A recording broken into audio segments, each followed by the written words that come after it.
Hello guys, welcome back to another video. आज मैं आपके दोबारा आपको लेकर आ गया हूँ manual testing real time interview question with answer part 8 होने वाला है। पार्ट 1 2 3 4 5 6 7 तक आपको सारी प्लेलिस्ट आपको डिस्क्रिप्शन में मिल जाएगी, वहाँ पे जाके आप देख सकते हैं। या फिर आप मोहंती अकेडमी टाइप करिएगा सर्च पे, आपको ये वाला चैनल मिल जाएगा। यहाँ पे आप प्लेलिस्ट जाके आप देख सकते हैं, मैनुअल की भी है, ऑटोमेशन की भी है। और जब आप देख रहे हैं तो अगर अच्छी लग जाए तो सब्सक्राइब कर दिए और बेल आइकन दबा दीजिएगा। तो जल्दी से मैं शुरू करता हूँ, सारी क्वेश्चन कवर कर देता हूँ। पार्ट 8 में क्या होने वाला है, बहुत ही ज्यादा इंपॉर्टेंट पार्ट होने वाला है, क्योंकि इसमें मैं आपको स्मोक और सैनिटी के बारे में बताने वाला हूँ। सबसे पहला क्वेश्चन आपको इंटरव्यू में यही पूछा जाता है ज्यादातर। तो शुरू करते हैं।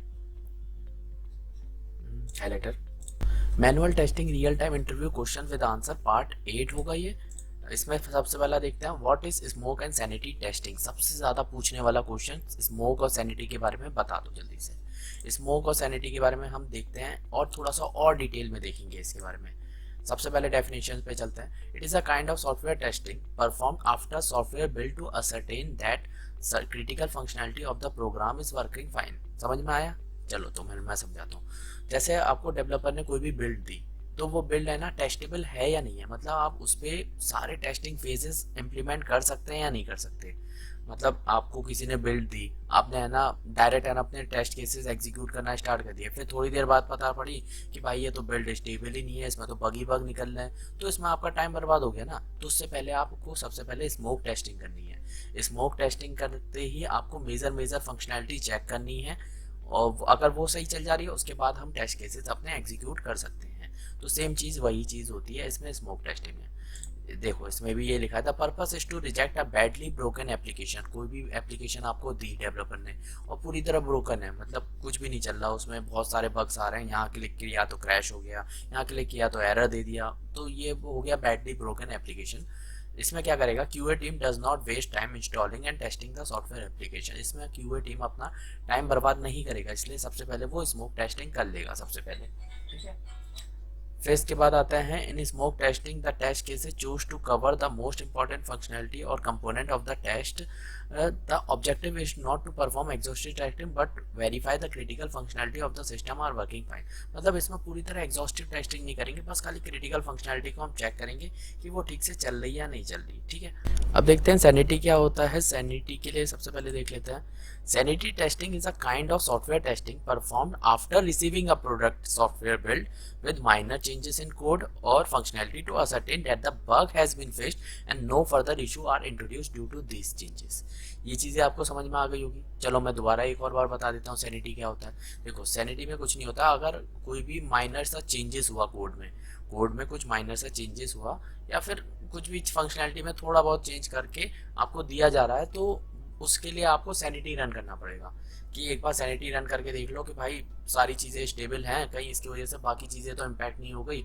अब मैंने ये वाला वर्ड बोला, इसकी वजह से बाकी चीज़ें तो नहीं इम्पैक्ट हो गई। ये आपने किस टेस्टिंग में पढ़ा था? रिग्रेशन टेस्टिंग में। तो सैनिटी टेस्टिंग भी एक पार्ट होता है रिग्रेशन टेस्टिंग का। और स्मोक किसका पार्ट होता है कि हम बिल्ड को लेना चाहते हैं या नहीं, तो समझिए कि एक्सेप्ट करना चाहते हैं इनडायरेक्टली, तो हम कह सकते हैं smoke testing is a part of acceptance testing और sanity testing is a part of regression testing. ये चीज़ें हो गई, ये चीज़ें मैं आपको आगे भी बताऊंगा अभी थोड़ी देर में। तो ये आपको सैनिटी और स्मोक क्लियर हो गया होगा। अब थोड़ा सा और डिटेल में देखते हैं smoke testing and sanity testing की डिफरेंस। वो था आपका कि शुरुआत में थोड़ा सा भी आपको नहीं आता तो वो चीज़ें आप आंसर लेके बता सकते हैं। ये आपकी आ गई हाई क्लास की चीज़ें। अगर आपको डीप में जाना है, ये वाला आंसर मतलब इंटरव्यू का दिमाग और ज़्यादा खराब करना है और चाटना है, टाइम वेस्ट करना है, तो आप ये वाला आंसर बता दीजिए, बस खुश हो जाएगा आपका सिलेक्टेड। ठीक है, स्मोक टेस्टिंग और सैनिटी टेस्टिंग, फर्स्ट लाइन तो आपको फर्स्ट पॉइंट तो वही मिलेगा। स्मोक टेस्टिंग जो होता है परफॉर्म किया जाता है क्रिटिकल फंक्शनैलिटी पे, चेक किया जाता है कि सही चल रही है या नहीं चल रही। और सैनिटी क्या होता है कि हम चेक करते हैं कि फंक्शनैलिटी और बग जो भी हमने फिक्स किए हैं उसके बाद वो स्टेबल है या नहीं है। या फिर हम कह सकते हैं कि हम जब प्रोडक्शन पे देने वाले होते हैं उससे पहले एक बार सैनिटी रन करके देख लेते हैं। वही चीज़ें आप यहाँ पे देख सकते हैं। दूसरा आ जाता है, this testing is perform by the developer और टेस्टर। ये डेवलपर या टेस्टर परफॉर्म कर सकते हैं। देखो वो बिल्ड दे रहे हैं डेवलपर, तो अपने तरफ से तो टेस्ट कर ही सकते हैं वो, तो डेवलपर भी कर सकते हैं, टेस्टर भी कर सकते हैं। सैनिटी हमेशा टेस्टर ही करेगा भाई, सब चीज़ डेवलपर कर देगा तो फिर हमारा क्या काम है? हम क्या ऐसे ही मंजीरा बजाएं क्या? क्या कुछ नहीं कर सकते हम। ठीक है, सैनिटी हम करेंगे, स्मोक क्या हो गया, डेवलपर और टेस्टर दोनों मिल बांट के करेंगे, भाई भाई। तीसरा बात करते हैं, smoke testing is usually documented और स्क्रिप्टेड। ज़्यादातर डॉक्यूमेंट किया जाता है कि जो भी आपने स्मोक टेस्टिंग किया उसको डॉक्यूमेंट कर लो, और इस सैनिटी टेस्ट को डॉक्यूमेंट करने की जरूरत नहीं है, बस ऐसे ही हवा में फेर लो, ठीक है। Smoke testing is a subset of acceptance testing. अभी मैंने जस्ट आपको बताया एक्सेप्टेंस टेस्टिंग क्यों होती है, वो भी मैं आपको बता चुका हूँ। सैनिटी टेस्टिंग जो होती है वो हमारी रिग्रेशन टेस्टिंग में होता है, क्योंकि कुछ फिक्स करके दिया डेवलपर ने, उसके बाद हम चेक कर रहे हैं कि स्टेबल है या नहीं है, वो हम इनडायरेक्टली रिग्रेशन में ही करते हैं। Smoke testing exercise the entire system from end to end, और sanity testing exercise only the particular component of the entire system. देखो स्मोक टेस्टिंग में हमें पूरा सिस्टम देखना पड़ता है, एंड टू एंड की सारी फंक्शनलिटी वर्क करनी चाहिए, और सैनिटी टेस्टिंग में जहाँ पे उसने सही करके दिया है उसके बस आसपास की चीज़ें देख लो तो क्लियर हो जाएगी। तो मतलब इनडायरेक्टली ये कह सकते हैं ये पूरा जनरल हेल्थ चेकअप हो गया, और ये सिर्फ स्पेसिफाइड हेल्थ चेकअप हो गया। ये एग्जाम्पल के लिए है, ये बताना मत, पूछे तो बता सकते हैं। इतने पॉइंट से आपका स्मोक और सैनिटी क्लियर हो जाना चाहिए। नेक्स्ट बात करते हैं, ये आ गया एक अच्छा सा क्वेश्चन, बड़ा सा लग रहा है। Tell me a bug having high priority and low severity and a bug having low priority and high severity and a bug with high priority and high severity. ये हाई लो ये बहुत confuse करता है, ये मैं आपको पहले भी बता चुका हूँ शॉर्ट में। अब इसका रियल टाइम एग्जांपल देखेंगे, क्योंकि इसने जो है इंटरव्यूअर उसने बोला है नॉट जनरल आंसर रिक्वायर्ड, ये नहीं चाहिए जो मैंने आपको पहले बताया था वो नहीं चाहिए, इस थोड़ा डिटेल में देखेंगे। दूसरा पहला लेते हैं हाई प्रायोरिटी और हाई सेवरिटी का। हाई प्रायोरिटी और हाई सेवरिटी में कोई सा भी आप एग्जांपल दे सकते हैं, एप्लीकेशन क्रैश होनी चाहिए बस आपकी, और यूज़र उसमें लॉगिन नहीं कर पा रहा हो, तो वो आप दे सकते हैं। इसमें भी एग्जांपल सेम वही लिखा है। While creating an account with special character, special character के साथ मैं अगर अकाउंट क्रिएट कर रहा हूँ तो मेरी एप्लीकेशन क्रैश हो जा रही है, तो ये बग जो आएगा वो हमारा हाई प्रायोरिटी और हाई सेवरिटी में आएगा। जस्टिफिकेशन मुझे लगता नहीं है आपको देने की ज़रूरत है, आप समझ ही गए होंगे कि हाई प्रायोरिटी भी इसलिए है क्योंकि एप्लीकेशन क्रैश हो चुकी है, यूज़र का डाटा पूरा जा चुका है, जैसे ही सारी चीज़ें वो भर के आया होगा, जेंडर, फिर इसके बाद एज, नेम, लास्ट नेम, सारी चीज़ें भर के आया होगा, सारा उड़ गया क्रैश होते ही, ठीक है। सेवरिटी इसकी हाई है क्योंकि एप्लीकेशन क्रैश है। तो हाई प्रायोरिटी और हाई सेवरिटी में इस तरह से आप एग्जाम्पल दे सकते हैं। कोई सा भी एप्लीकेशन बता सकते हैं, फेसबुक बता दीजिए, फ्लिपकार्ट बता दीजिए, कोई भी आप एग्जाम्पल लेके बता सकते हैं, ठीक है। हाई प्रायोरिटी और लो सेवरिटी का देख लेते हैं। देखो हाई प्रायोरिटी तो है पर लो सेवरिटी है, जैसे कोई भी आपकी एक रिपोर्ट है, मतलब अकाउंट प्रोफाइल में जाके आपको रिपोर्ट देखनी है, रेवेन्यू की रिपोर्ट देखनी है, जिसमें आपने सिलेक्ट किया, सब्सिडरी सिलेक्ट किया, डेट किया, प्रोडक्ट फिल्टर आपने लगाया। जैसे ही आपने सिलेक्ट ऑल किया, सारे सब्सिडरी को सिलेक्ट ऑल किया या फिर सारे प्रोडक्ट को किया सिलेक्ट ऑल, तो आपका डाटा नहीं दिख रहा। डाटा किसका नहीं दिख रहा? इंडिया सब्सिडरी का नहीं दिख रहा। मतलब आप ये समझ सकते हैं, मैं इसका एक एग्जांपल लेता हूँ, दूसरा लेता हूँ, ये थोड़ा सा कन्फ्यूज़न हो जाएगा आपको। रिपोर्ट रेवेन्यू फ्लिपकार्ट ले लेते हैं, बहुत चलाते होंगे आप लोग, कि फ्लिपकार्ट में आपने जब फिल्टर किया ऑल प्रोडक्ट का, तो उसमें से कोई एक प्रोडक्ट का आपको आइटम ही नहीं दिख रहा। जैसे आपका सोनी का था, सोनी का आपको हेडफोन चाहिए था, तो वो ना दिख के बाकी सब दिख रहे हैं आपको, बट आपने सोनी सिलेक्ट कर रखा है, तो ये हमारा हाई प्रायोरिटी पे आ गया, पर लो सेवरिटी है। फंक्शनलिटी तो चल रही है बट यूज़र को ये बग हमारा हाई प्रायोरिटी में जाएगा, क्योंकि सोनी का भी दिखना चाहिए था सिलेक्ट करने में। तो मैंने इस एग्जाम्पल के अलावा एक एग्जाम्पल आपको एक्स्ट्रा और बता दिया। सेम फ्लिपकार्ट का एग्जाम्पल लेके आप सारी जगह चेप सकते हैं, बस अपना दिमाग ओपन रखिएगा और सब चीज़ें आपको क्लियर हो जाएंगी। लो प्रायोरिटी और हाई सेवरिटी का आप इसमें भी एग्जाम्पल दे सकते हैं। पहले ये वाला एग्जाम्पल देख लेते हैं। हमारे एप्लीकेशन क्या होता है, in our application while creating more than 100 contact of the given account it was crashing in application। लो बताओ, मतलब 100 से ज़्यादा कॉन्टैक्ट कर दिया तो आपका एप्लीकेशन क्रैश हो जा रहा है, तो ये किस में आएगा? अब देखो 100 से ज़्यादा हो सकता है कि आपने ज़रूरत ही ना पड़े 100 से ज़्यादा करने की, तो ये एकदम कॉर्नर का केस भी है। तो मतलब इसे हम लो प्रायोरिटी कह सकते हैं कि यूज़र जब तक 100 भरेगा या फिर ज़रूरत भी नहीं पड़ती उसे 100 भरने की, कॉन्टैक्ट रखने की, अगर बाई चांस 100 रखता है तब जाके क्रैश हो रहा, तो ये हाई सेवरिटी में है बट लो प्रायोरिटी में है।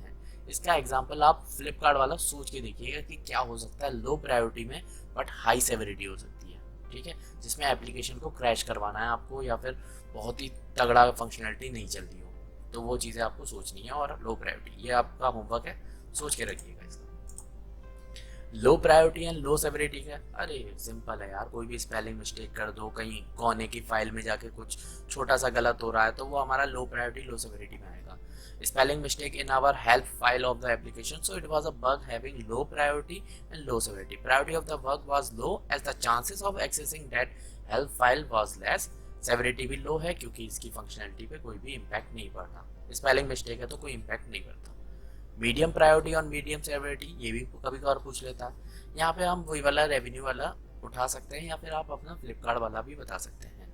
जैसे क्या हो गया, इसमें क्या करना है, इन आवर एप्लीकेशन में we have account profile report है which was giving us revenue related to the given subsidiary date और प्रोडक्ट फिल्टर के हिसाब से, but for selected date it was showing an wrong revenue.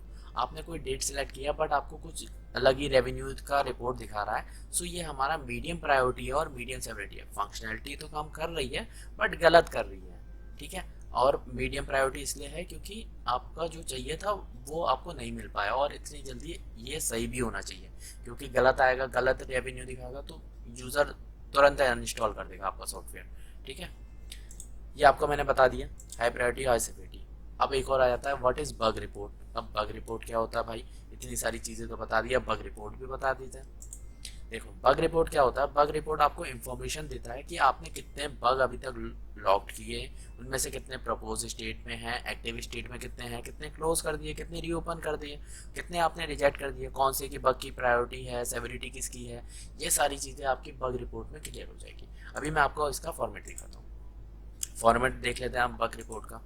Bug report is a report which we send daily to our manager. ज़्यादातर हम manager को daily send करते हैं, वैसे आप करना नहीं पड़ता, वीकली कर सकते हैं, बट डेली कोई करना चाहता है तो कर सकता है अपने मैनेजर को। उसका क्या फॉर्मेट रहेगा, जैसे कि आपने टोटल बग अभी तक 43 किए हैं आज के दिन में, उनमें से प्रपोज स्टेट में इतने हैं, एक्टिव स्टेट में 1 है, रीओपन स्टेट में 1 है, रिजॉल्व अभी तक 2 हो चुके हैं, क्लोज आपने 29 कर दिए, मतलब रीटेस्ट करके क्लोज कर दिए। तो ये आपके आ गए बग रिपोर्ट का फॉर्मेट, ठीक है। इस तरह से आप भेज सकते हैं। What is an issue, defect, bug, what is mean by defect and bug. बहुत ही ज़्यादा इंपॉर्टेंट क्वेश्चन है, मतलब ये वाला पार्ट आपको बहुत ही ज़्यादा इंपॉर्टेंट हो गया कि इसमें आपको सैनिटी वाले भी क्वेश्चंस मिल गए, इसमें इशू बग डिफेक्ट वाले भी मिल गए, बहुत ही ज़्यादा इंपॉर्टेंट पार्ट है ये। What is an issue, defect, bug क्या होता है वो देख लेते हैं। अब इसके साथ मैंने एक एरर भी और जोड़ दिया क्योंकि पूछा भी जाता है। देखो एरर क्या होता है, एक्सपेक्टेड आउटपुट अगर मैच नहीं हो रहा हमारा एक्चुअल आउटपुट के साथ तो एरर है। बग क्या हो गया, अगर कोई भी हम टेस्टिंग फेज में एरर मिलती है उसे हम बग कहते हैं। डिफेक्ट क्या हो गया, अगर कोई भी एरर कस्टमर को मिलती है तो उसे हम डिफेक्ट कहते हैं। इशू क्या हो गया कि कुछ भी हम एक्सपेक्ट कर रहे हैं बट उसके हिसाब से वो चीज़ नहीं आ रही, तो हमें नहीं पता कि वो हो सकती है या नहीं, तो उसे हम इशू की तरह ले सकते हैं। इशू का एग्जाम्पल ले सकते हैं, जैसे when user run a report he is expecting to see some data but he is not able to get any data, he then called it an issue as the user not sure whether this is an defect or bug or not। मतलब user को data देखना है, जो click भी करता है पर उसे डाटा नहीं दिखता, तो उसे नहीं पता कि ये डिफेक्ट हो सकता है या नहीं, क्योंकि हो सकता है फंक्शनैलिटी ऐसी कर रखी हो कि हमें डाटा नहीं दिखाना, कुछ और तरीके से डाटा दिखाना होगा, तो ये इशू में आता है, ठीक है। नेक्स्ट बात करते हैं, if today we have release and the end of the testing we found one bug which crashes the application then should we release it और नॉट। मतलब आज ही आपको रिलीज करनी है, ठीक है, अपनी जो भी आपने काम किया वो रिलीज करना है, और आपको लास्ट के टाइम पे एक बग मिल गया जो आपके एप्लीकेशन को क्रैश कर दे रहा है, तो क्या आप रिलीज करेंगे या नहीं, जानने के लिए देखिए शक्तिमान। देखते हैं इसे। If the application is crashing then it is an S1P1 issue and we cannot give the test sign off unless that S1P1 bugs resolved। देखो मैंने आपको पहले वीडियो में एक बताया था एग्जिट क्राइटेरिया। एग्जिट क्राइटेरिया तभी होता है जब हमारा 71 और प्रायोरिटी 1 के सारे इशू रिजॉल्व हो चुके हों।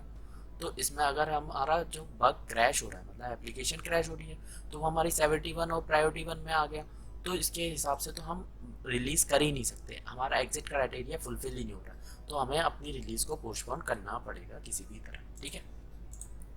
व्हाट इज स्क्रम, स्क्रम क्या होता है, स्क्रम एक प्रोसेस होता है जिसमें हम इम्प्लीमेंट करते हैं अजाइल की मेथोडोलॉजी को। ज़्यादातर सारी कंपनी अजाइल पे ही वर्क कर रही है, ठीक है। इसमें क्या होता है, स्क्रम में टाइम को डिवाइड कर दिया जाता है स्प्रिंट के हिसाब से। 2 वीक की स्प्रिंट हो सकती है, 3 वीक की हो सकती है, इसके बारे में मैंने आपको ऑटोमेशन में बताया, वहाँ पे जाके भी आप थोड़ा सा देख सकते हैं, ठीक है। और जब कंप्लीशन ऑफ स्प्रिंट हो जाने के बाद आपको चीज़ें आपको डिलीवर्ड करनी होती है, तो ये हो गया हमारा स्क्रम। अब बात करते हैं who assign the severity to the defect and who assign the priority to that defect. Severity कौन डिसाइड करता है और प्रायोरिटी कौन डिसाइड करता है, ये भी आप पूछेंगे, या फिर ये इंटरव्यूअर भी पूछेगा आपसे कि कौन डिफेक्ट करता है। लीगली अगर बात करें, आपको गूगल पे भी जाके देखेंगे तो आपको यही आंसर मिलेगा। नॉर्मली टेस्टर असाइन करता है, ठीक है, सेवरिटी को, डिफेक्ट की सेवरिटी को टेस्टर असाइन करता है, और प्रोजेक्ट का जो ऑनर होता है वो हमारा प्रायोरिटी को डिफेक्ट करता है। बट हमारी कंपनी एक यूनिक कंपनी है, तो हम ही असाइन कर देते हैं प्रायोरिटी को भी, ठीक है। इन आवर कंपनी वो ओनली असाइन द प्रायोरिटी, हम प्रायोरिटी को असाइन करते हैं, सेवरिटी नहीं करते। तो बट लीगली क्या होता है, टेस्टर असाइन करता है सेवरिटी को और प्रोजेक्ट ओनर क्या करता है, प्रायोरिटी को। तो आप बस ये 2 लाइन भी बता के चुप हो सकते हैं, ठीक है। You have logged a defect but it is not reducible to developer, please specify the reason. आपने कोई बग तो रिजॉल्व दे दिया लॉक करके, बट वो आ ही नहीं रहा डेवलपर के पास, वो कैसे सही करेगा। तो आप बताइए क्यों नहीं रिप्रोड्यूस हो रहा। तो इसके पीछे भी रीज़न हो सकता है। तो रीज़न ये हो सकता है कि रिप्रोड्यूसिबल स्टेप जो आपने लिखा है वो ठीक से लिखा ही नहीं है, आपने ऐसे ही लिख दिया, अरे भैया कर लियो जो भी है देख ले बस, ठीक है। तो रिप्रोड्यूसिबल स्टेप आपको क्लियर लिखना है। जो रोल है डेवलपर का एप्लीकेशन पे वो अगर अलग है टेस्टर से तो फिर हो ही नहीं सकता। जैसे अगर बाई चांस डेवलपर है गेस्ट यूज़र रोल पे और टेस्टर है सिस्टम एडमिनिस्ट्रेशन रोल पे, शायद इस पे बग आ रहा हो, इस वाले पे नहीं आ रहा हो इस रोल पे, तो रोल आपको दोनों पे चेक करना पड़ेगा, ये भी आपको डिफाइन करना पड़ता है अपने बग में। Some of the services made be drown while testing which causes the error on test environment. हो सकता है कि जब आपने बग रिपोर्ट किया हो तो आपकी वजह से आपकी कुछ सर्विसेज डाउन चल रही हो, एपीआई की सर्विसेज, तो उसकी वजह से बग आ गया हो, डेवलपर में नहीं आ रहा हो, तो वो आपको रीचेक करना पड़ेगा।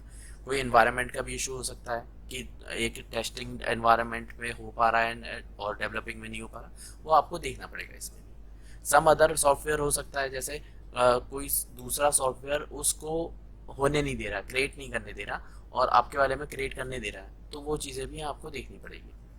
यही चीज़ें लिखी हुई हैं, आप पढ़ लीजिएगा, ठीक है। कुछ हो सकता है कि एसक्यूएल जॉब आपकी फेल कर रही हो टेस्ट इन्वायरमेंट में, जिसकी वजह से which causes are test environment but not to be case with the developer environment. SQL job आपकी फेल कर रही हो टेस्ट इन्वायरमेंट में बट डेवलपर की नहीं कर रही हो, तो ये भी रीज़न हो सकता है कि स्टेप्स हमारे रिप्रोड्यूस ना हो रहे हो। तो ये क्वेश्चन ज़्यादातर पूछा जाता है, तो इसका आप आंसर ये दे सकते हैं, या फिर आपको जो भी और आपको स्टेप्स लग रहे हैं वो आप इसमें ऐड करके बता सकते हैं। आज की वीडियो में इतना ही, अब देखते हैं नेक्स्ट वीडियो में कुछ आगे।